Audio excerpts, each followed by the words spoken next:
Hello welcome to Vijay blog. তো আজকে আমরা হচ্ছে বিদার বাগানে। তো বিদা কি করছে এখন? এই দাদা শাক এই করছি, দেখছি পোকা ফোকা লাগে না। এটা কি শাক বলে এটাকে? এটা হলো লাল শাক। কি এর কাজ কি? এই এটাও খেলে বহুত শরীরে আয়রন হয়, আয়রন আর ভিটামিন এ আছে, ভিটামিন সি আছে। আচ্ছা, আর এটা এটা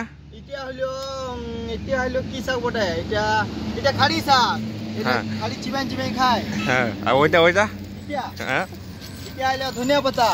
এটা তো বহুত ভিটামিন আছে, আর সিঙ্গাড়ার সঙ্গে চাটনি করে খায় সবাই। হ্যাঁ। আর কিন্তু এটা খেলে তোমার হাগা ভালো হবে সত্যি? সত্যি।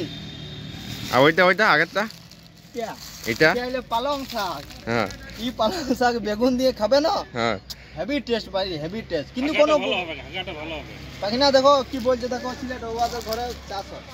বলুন কি বলবো, এই শাকটার ব্যাপারে কিছু বলে দাও। পালং শাকটা ওই শাকটা যদি খাওয়া হয় হ্যাঁ একদম হাগা যা হবে না, একদম দারুণ দারুন দারুন। এটা হলো পুদিনা পুদিনা এটা পুদিনা। পুদিনা। হ্যাঁ ঠিক আছে দাদা, আমরা টাকা পাকা পাবো না, আমরা তো গরিব মানুষ বটি। হ্যাঁ।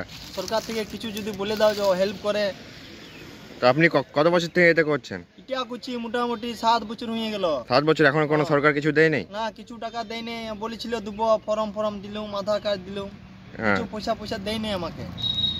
ও ঠিক আছে, তাহলে আমি সরকারকে বলে দেখছি। হ্যাঁ দাদা, দেখো আমাদের গরিব ছেলে, আমাদের শাক করে চাষবাস করে খাই আমরা, হ্যাঁ কিছু নাই। ঠিক আছে গাইস, বাস